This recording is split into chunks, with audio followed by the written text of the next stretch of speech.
This is where my journey began, a very long time ago as a young boy. I've come back to London because it's my father's birthday, it's also Easter, and I have a new niece that I need to be meeting. A nice baby cute niece. And I decided to walk past my first ever school, right here, Catholic primary school, in London, in a lovely area in North London. I wasn't the most privileged kid in the world, but I wasn't also the most uncomfortable and the poorest kid. I didn't necessarily grow up in a poor background. Grew up in a comfortable household. My parents were never rich. My parents were not poor. But they instilled the right attitude. That was the more important thing. As I walk here to my first ever school, I'm getting a lot of interesting memories and things that are crossing my mind here that are going to be useful for me to pass on to you. This was a little gate actually that I always used to look at when I was at school. See this gate right here? Well, on the other side of it, all the way down there at the end of the playground, I used to stare at this gate and think to myself, why am I trapped in this place? Why can't I just walk out of this? Why can't I just leave these gates and go home for lunch? I had this weird obsession with the concept of freedom. I literally remember this exact gate right here. I would stare at this gate from the other side with my friend Andrew Tiglau. And I'd stare at this gate and I'd be like, I want to get the fuck out. I want to leave this school. Why am I trapped? Why am I confined to these walls? Why am I confined to this place? Always obsessed with the element of freedom. But coming back here kind of makes me remember how I grew up. And, I wasn't a privileged kid. I never grew up. My parents never had enough money for me to do whatever I wanted. I always had a very strict allowance. My father instilled a very strict mentality on me. Told me at 13, 14 years old, he stopped giving me money. He was like, off you go, you better go get a job. And I remember my first job was lifting furniture at like 14, 15 years old. I was a relatively strong kid, and maybe that helped me become even stronger.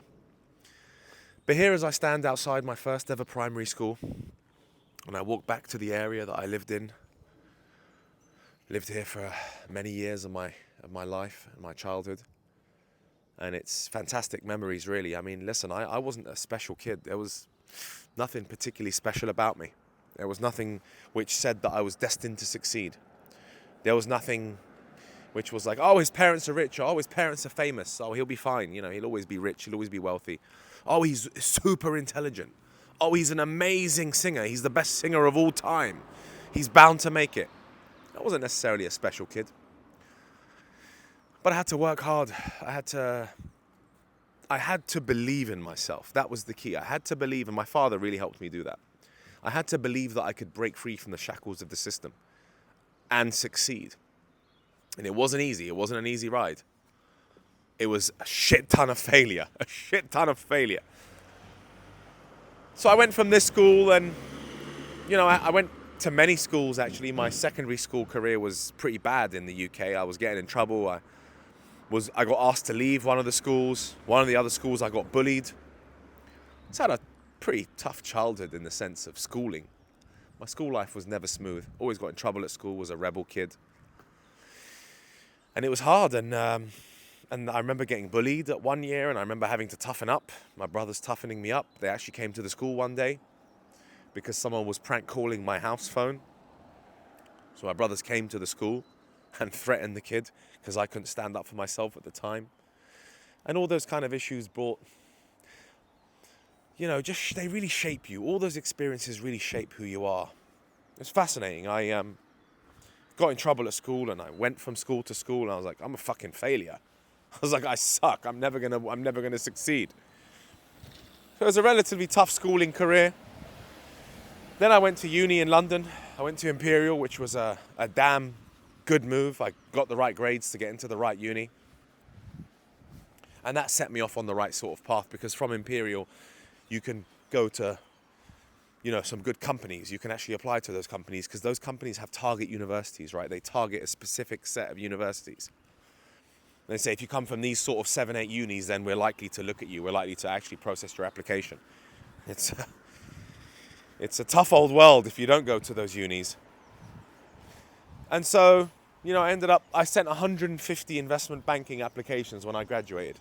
150 to get one job. So the shit was hard. It was never an easy ride.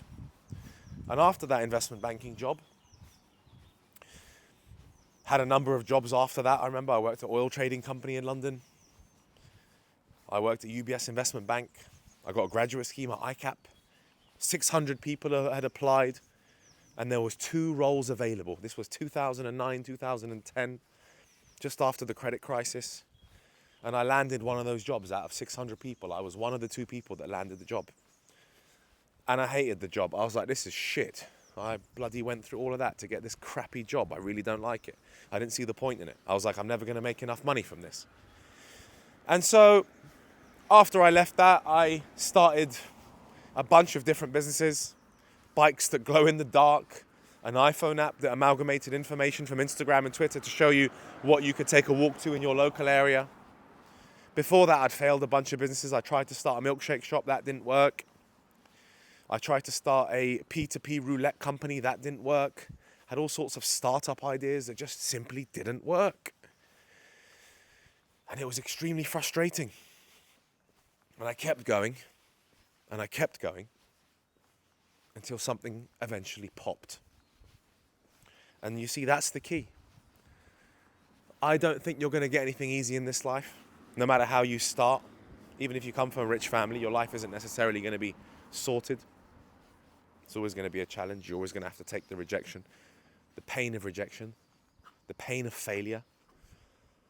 And you must keep going. You just have to have this relentless ability to think, all right, fuck it, on to the next. And I smoked weed a lot as a child. I'd hang out with the wrong people. I smoked weed almost every day with the wrong kids in the area. We'd just piss around and listen to hip-hop music and smoke weed. And I didn't take life seriously enough, but I knew that I had to beat the system. I knew that I had to win. I knew that I had to keep trying. And I kept trying. So I tried for a number of different jobs until eventually I cracked one. And I tried a number of different businesses and eventually I cracked one. And I tried a number of different hot girls and eventually I cracked some. And that's the key. And that's what people don't seem to tell you. Now you probably sit there on social media thinking, it's all well and good. You watch one course and you're going to be rich. It's just not the way it's going to work. You're going to try a bunch of shit, a bunch of businesses. You're going to fail a bunch of projects. You're going to fail with a bunch of girls. You're going to fail a bunch of relationships. You know? You might fail with raising your first child. You might be a pretty bad parent, for all I know. But you can revive it. You can come back from the pain and the strife and the difficulty. I truly believe that. I did. Didn't come from the richest family. My dad worked hard, stopped giving me money at 13, 14 years old. But again, it was the mentality of that don't give up mentality. Don't give up. That's what my dad would say to me. Don't ever give up. Always keep fighting.